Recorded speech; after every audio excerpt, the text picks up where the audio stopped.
مؤمن سليمان المدير الفني لنادي الزمالك. كابتن مؤمن، ألف مليون مبروك.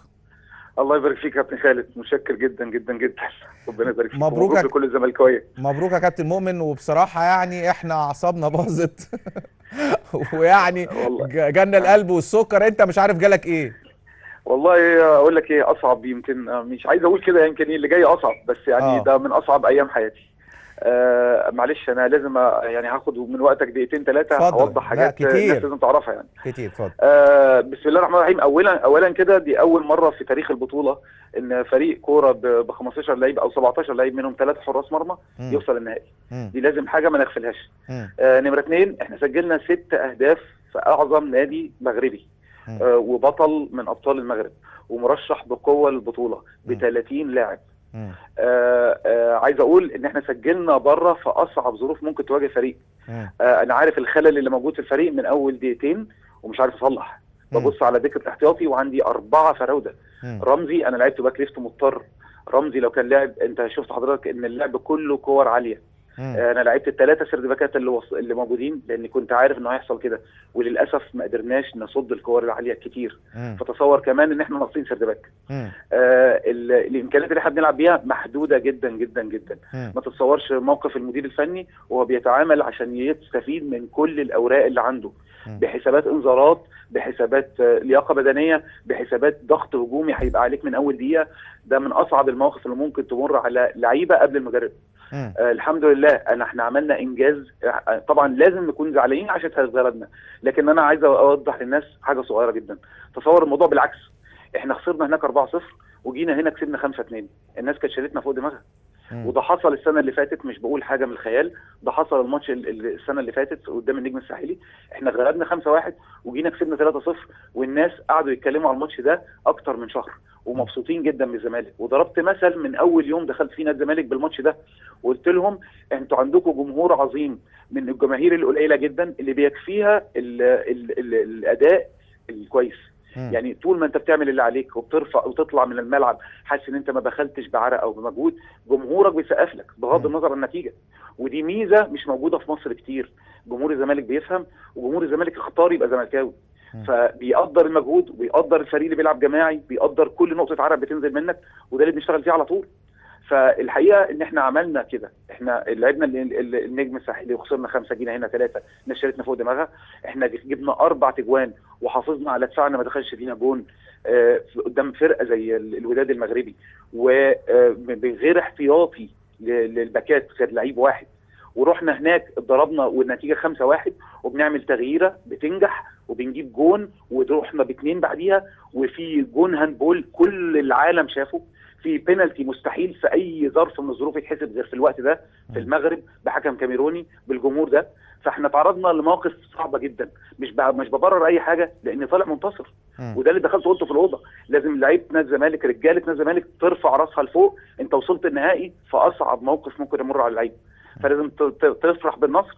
واوعدك ان الدرس اللي ربنا بعته لك ده، لو كان ربنا رايد شر كانت الكره اللي جت في عرض داخل الجون، لكن احنا جبنا جون التاهل وصعدنا بفرق جونين مش جون.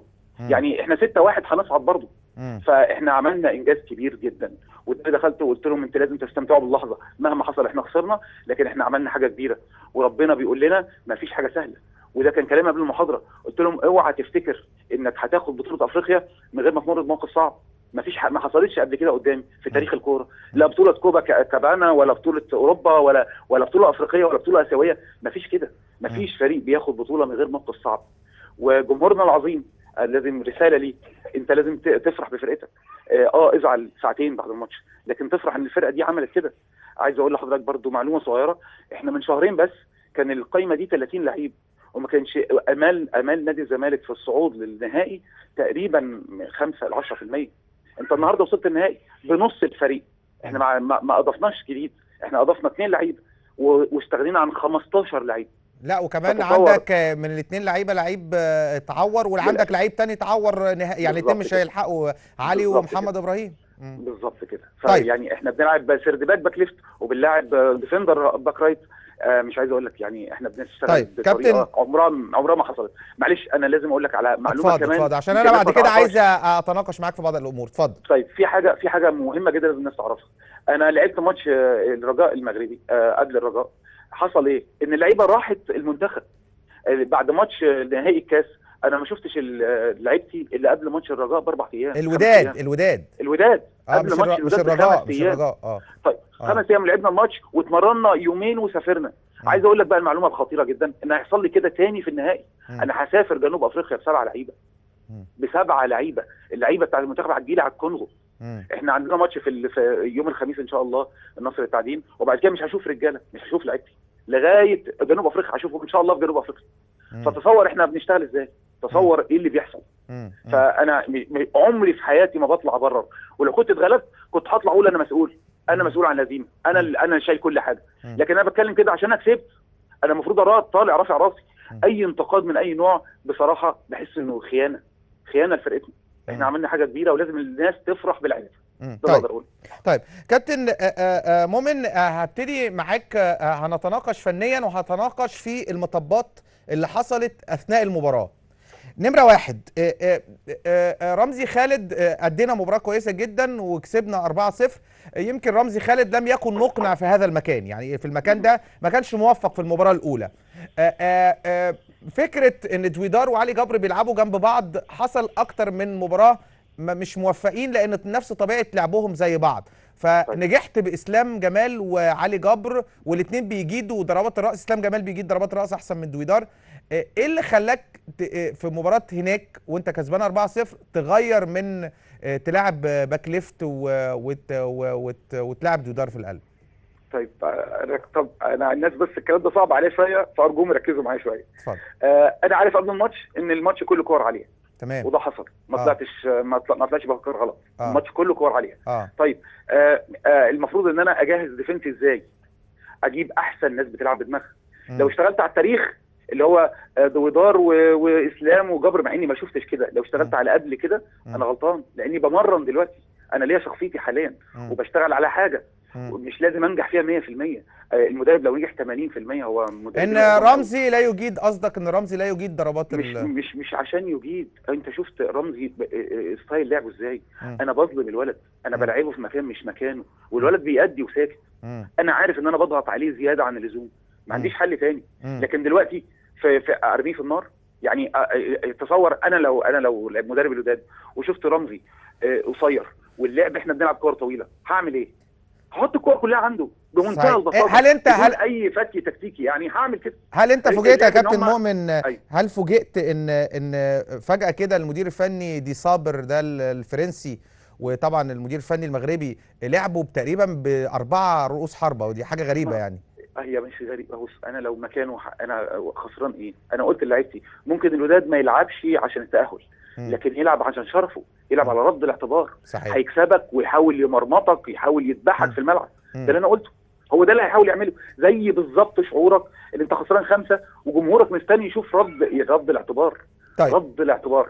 طيب نمره 2. انا بقول لك اتفضل. لا انا عايز بس اسالك شويه حاجات. انا عارف ان الكلام اللي انا هقوله ده هيهم الجمهور قوي.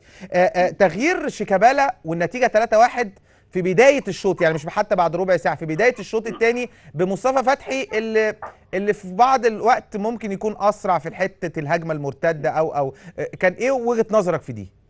لا، هو مصطفى عمل المجهود المفروض يعمله، جري كويس وعمل كويس، بس الواجب هجومي اكتر. دايما كان بينزل، يعني غلط كام مره في الوضع الدفاعي. الحقيقه انا كنت مستني من مصطفى الواجب الهجومي زي ما عمل، راح بالكويس. بس خد بالك شيكابالا في الموقف الدفاعي ضعيف برضه. لا، الموضوع مش كده. الحقيقه انا ما بشتغلش اللي هو ما بيعرفش يقطع الكوره، مش دي القصه. انا عايزه في بوزيشن صح. انا دايما تعليمات اللعيبه، مجرد انت في بوزيشن صح في الديفنس، عارف مكانك فين، انت هتوفر على نفسك مجهود كبير جدا انك تقطع الكوره، لان الكوره مش هتيجي في الاصل. مجرد انت واقف في المكان ده فالديفندر مش هيستلم. طيب. يعني الموضوع ببساطه السمبل از ذات، انت هتقف في المكان الصح، الكوره مش هتيجي في المكان دوت، فمش هتضطر تجري ورا الراجل عشان تقطع منه الكوره. طيب. فشيكا بيعمل كده، حفني عمل كده. انت شفت ان التغيير كان، يعني انت طبعا دايما المدير الفني بيأمل في شيء، التغيير كان صح؟ حسيت كده ولا شيكابالا ما ادكش اللي انت كنت عايزه؟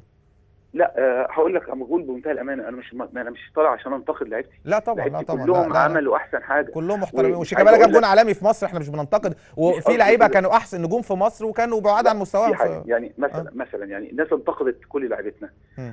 عايز اقول توفيق، طارق، جبر، ابراهيم، دول نجوم الفريق الفتره اللي فاتت، عملوا احسن حاجه. يعني عمري ما شفتهم في الفورمه دي خلال الشهر اللي فات. على فكره شيكا احنا قلنا عمر الكلام ما ده وصل امبارح الفورمه دي. انا طيب قلنا الكلام ده يا كابتن مؤمن. انا عايز بس اقول هو عمره ما وصل للفورمه دي شيكا في الديفنس. انت بتقول لي شيكا ما بيعملش ديفنس. شيكا اول مره بيعمل فاولات على ال 18 بتاعنا وبينزل يتزحلق عشان ياخد الكوره. شيكا الماتش بتاع الوداد عمل 5 فاولات عشان بيدافع ويحط رجليه. من امتى شيكا بيعمل؟ بص يا كابتن مؤمن، انا مش مختلف معاك، انا بكلمك على لا ماتش مش امبارح قصدي فقط. انا جاي انا لك بتكلم على ماتش لما امبارح بقى فقط. يحصل، يعني لما يجي بقى يحصل كده في الماتش ده المفروض رد فعل ايه؟ هقول اللعيبه ما عملتش اقصى مجهود؟ لا عملوا. اللعيبه مثلا خذلتني؟ لا ما خذلتنيش، هم نزلوا بتركيز كبير جدا وعملوا اكتر حاجه. بس طيب. ما تنساش ان احنا بنلاعب فريق عظيم. طيب نمره 3 باسم مرسي جاب جون كويس جدا من تحرك مميز لستانلي. كانت ايه وجهة نظرك في تغيير باسم؟ وانا عارف ورد فعلك على نرفزة باسم بعد الملعب. احنا قلنا على فكرة ان هو راجل وكان حاسس بالمسؤولية، وكان اول واحد جري على ستانلي زي ما حضرتك كمان جريت يا كابتن مؤمن بصورة لا ارادية من انا ندمان، حاسس انها كانت اوفر. بس لا على فكرة الحاجة الطبيعية بتطلع طبيعيه. على فكره في اوروبا بيعملوا كده واكتر من كده كمان. واحنا ضغوط العصبيه اللي علينا احنا كمتفرجين ما تجيش 1% من الضغوط العصبيه اللي عليك انت كمدير فني. فلا حاجه طبيعيه. يعني هقول لك على الطريقه، يعني هكلمك بمنتهى الصراحه. انا متعود، مش هكذب عليك يعني. بعتبر التغييره ديت نقطه فارقه في حياتي. التغييره بتاعت ستانلي بتاعت باسم يطلع وحسني ينزل، دي من احسن الحاجات اللي عملتها في حياتي في تاريخ المهني. ليه بقى؟ احسن حاجه. ليه بقى؟ هقول لك. لان مثلا لو في 20,000 مدرب في مصر مفيش مدرب هيعمل كده، انا متاكد. بمنتهى الصراحه. بمنتهى الصراحه. ليه؟ باسم نجم مصر، بيجيب كل ماتش جون، وجايب لي الجون الاولاني. كل حاجه مع الولد كويس. اصلا في الماتش هو كويس. إيه ليه يطلع؟ هقول لك انا ليه يطلع. انا شفت ايه؟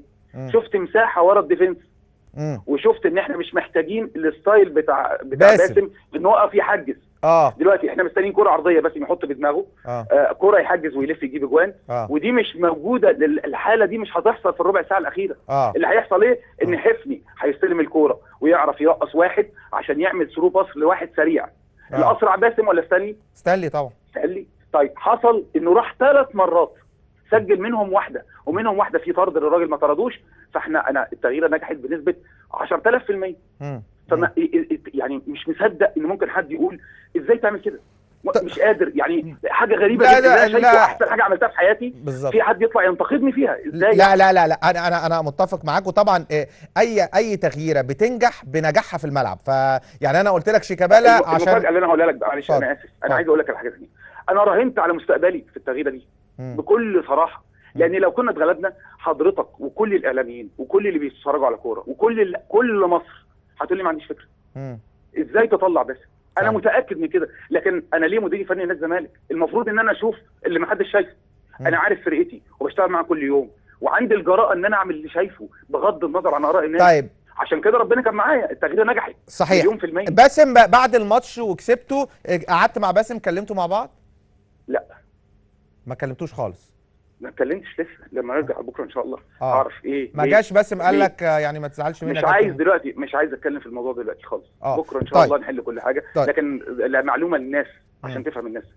انا هعمل اللي انا شايفه صح مهما كانت الضغوط، مهما كان اسم اللعيب.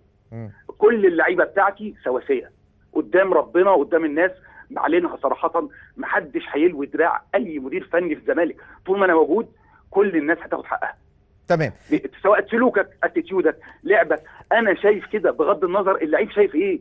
اللعيب شايف انه احسن لعيب في مصر على عيني وعلى راسي. انا شايف ايه بقى؟ شايف فايده الفريق ايه هنا. هي دي الموضوع. تمام.